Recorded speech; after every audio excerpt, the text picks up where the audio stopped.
یوں سمجھ لیں کہ رحمتوں کی بارش تو یکم رمضان سے ہی ہو رہی ہے، مسلسل ہو رہی ہے، لیکن 20 رمضان کے بعد موسلا دھار بارش ہو رہی ہے، تیز ترین بارش ہو رہی ہے۔ اب بھی اگر کسی کا برتن خالی رہے تو وہ حقیقت میں ہے ہی بدبخت، اب بھی اگر کوئی محروم رہے تو وہ بہت بڑا بدبخت۔ ماہ رمضان المبارک کا تیسرا عشرہ بھی ملا اور اس آدمی نے توبہ نہیں کی، دوزخ سے رہائی نہیں پائی، جبکہ دوزخ سے رہائی دی جا رہی ہے، جبکہ رحمتیں لٹائی جا رہی ہیں، اور اس شخص نے رحمتیں حاصل نہیں کی۔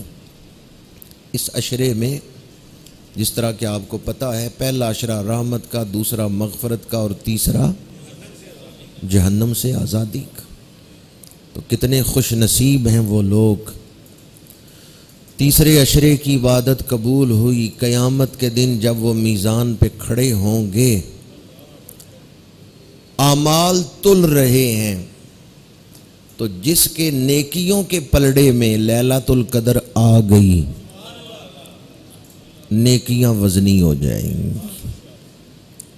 اس لیے ہمیں چاہیے کہ ہم اس عشرے میں لیلۃ القدر کو تلاش کریں، یعنی اس کے لیے شب داری کریں، اس کے لیے شوق دل میں رکھیں۔ حشر کے میدان میں وہ وقت بڑا سخت ہے جب اعمال تل رہے ہیں، ایک طرف نیکیاں ہیں، ایک طرف گناہ ہیں۔ تو جس کے نیکیوں کے پلڑے میں لیلۃ القدر آ گئی کہ اس نے شب قدر میں عبادت کی ہے، شب داری کی ہے، نیکیوں کا پلڑا وزنی ہو جائے گا۔ تو یہ رات یا یہ عشرہ بڑی ہی برکتوں والا عشرہ ہے۔ آئیں آج نئے سرے سے ایک عزم کریں، جس طرح کہ ام المومنین حضرت سیدہ عائشہ صدیقہ رضی اللہ تعالی عنہا آپ فرماتی ہیں، امام الانبیاء صلی اللہ علیہ وآلہ وسلم کا جو شوق عبادت ہے، کائنات میں سب سے افضل اور اعلیٰ ہے۔ کائنات میں جسے بھی اللہ کی معرفت ملی ہے یا عبادت کا شوق ملا ہے، وہ حضور کے سینہ علم نشرہ کا فیض ہی ملا ہے۔ لیکن جب تیسرا عشرہ رمضان شریف کا شروع ہوتا تو ام المومنین فرماتی ہیں کہ حضور نئے سرے سے کمر بستہ ہو جاتے ہیں۔ حالانکہ جو پہلے عشروں میں حضور کی عبادت ہے وہ بھی کمال درجے کی، اس کی عظمتوں کو پہنچنا یا سمجھنا یہ بھی ہمارے علم سے بلند تر ہے، لیکن جب تیسرا عشرہ شروع ہوتا تو حضور نئے سرے سے کمر بستہ ہو جاتے۔ ام المومنین فرماتے ہیں کہ حضور خود بھی راتوں کو جاگتے اور گھر والوں کو بھی جگاتے کہ وہ بھی رات کو جاگ کے عبادت کریں۔ وقت بڑی تیزی سے گزر رہا ہے اور ہمارے ہاتھوں سے ماہ رمضان المبارک کا یہ وقت نکلتا جا رہا ہے۔ حدیث پاک ہے کہ وہ آدمی بدبخت ہے جس کی زندگی میں ماہ رمضان آیا اور اس نے بخشش نہیں حاصل کی۔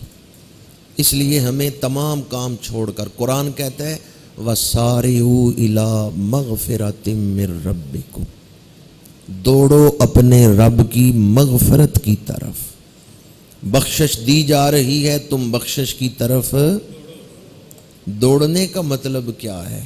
اور کام چھوڑو، فضولیات سے توجہ ہٹاؤ، دوڑو اپنے رب کی مغفرت کی طرف۔ تو دوڑنے کا مطلب کیا ہے کہ جلدی کرو، شوق کا اظہار کرو اور فضولیات سے اپنا دامن بچاؤ۔ جب آدمی فضولیات میں الجھ جاتا ہے تو پھر وہ مقصد سے غافل ہو جاتا ہے۔ بہت بڑا دشمن انسان کا غفلت ہے۔ اقترب للناس حسابهم وهم فی غفلۃ معرضون۔ یہ مہینہ ہمیں غفلت سے نکالنے کے لیے آیا۔ آخری عشرے میں کسی وقت بیٹھ کے اپنا تجزیہ بھی کریں کہ میں نے رمضان سے حاصل کیا کیا ہے۔ کیا ماہ رمضان المبارک کی وجہ سے میں غفلت سے نکلا ہوں؟ اپنی کوتاہیاں دور کرنے کا عزم کیا ہے، یا میں نے اس کو ایک رسم سمجھ کے ہی گزارا ہے، افطاری اور سحری کو رسم بنا لیا ہے، یا معاذ اللہ روزے کو ہی رسم بنا لیا ہے۔ حالانکہ روزہ تو بڑے اعلیٰ مقصد کے لیے فرض کیا گیا۔ قرآن کہتا ہے لعلکم تتقون، لعلکم تتقون۔ اگر کوئی جگہ ایسی ہو جہاں 50 لاکھ روپے کا مرلہ ہو اور 10 مرلے جگہ ہو، غالباً 5 کروڑ کی بن گئی، تو آپ گزرتے ہوئے کہیں بھئی یہ میری جگہ ہے، اور مستری بلا کے کہیں تعمیر شروع کرو، دوسرا بندہ آ جائے وہ کہ بھائی یہ میری جگہ ہے تم کیوں بنا رہے ہو، تو آپ کو دلیل تو دینی پڑے گی، ثابت تو کرنا پڑے گا، کوئی کاغذات تو دکھانے پڑیں گے کہ یہ پلاٹ میرا ہے، یا ویسے دعویٰ کرنے سے ہی بندہ مالک بن جاتا ہے؟ سوال سمجھ رہے ہیں آپ؟ یوں ہی گزرتے ہوئے آپ کہیں بھئی یہ پلازا میرا ہے تو وہ ہو جائے گا آپ کا؟ ثابت تو کرنا پڑے گا، دلیل تو دینی پڑے گی۔ یوں ہی بندہ کہ بھی جنت میری ہے، یوں ہی بندہ کہ میں تقوی والا ہوں، تو دعویٰ کرنے سے مالک نہیں بن جاتا، کوئی دلیل بھی دینی پڑتی، ثابت بھی کرنا پڑتا ہے کہ میں جو دعویٰ کر رہا ہوں یہ دعویٰ سچا ہے۔ صرف دعویٰ کرنے سے دعویٰ ثابت نہیں ہوتا جب تک دلیل نہ دی جائے۔ دعویٰ اعلیٰ ہو تو دلیل بھی مضبوط ہونی چاہیے، جیسا دعویٰ ہوگا ویسی دلیل کی ضرورت ہے۔ تو جب ہم سب یہ دعویٰ کرتے ہیں ہم مومن ہیں، قرآن نے جہاں روزے فرض کیے ہیں وہاں پہلے ایمان کا ہی ذکر کیا ہے۔ یا ایھا الذین آمنوا کتب علیکم الصیام کما کتب علی الذین من قبلکم لعلکم تتقون۔ اب 3 چیزیں ہو گئیں، اے ایمان والو تمہارے اوپر روزے فرض کیے گئے، پہلے ایمان، پھر اس کے بعد روزوں کی فرضیت۔ ایمان والوں نے روزے رکھے، ان کے ایمان نے انہیں روزے رکھنے پر مجبور کیا کہ ایمان روزے کے بغیر نہیں رہتا تھا۔ ایمان دعوت دیتا ہے، شوق دلاتا ہے کہ روزے رکھو، لیکن مقصد کیا ہے؟ لعلکم۔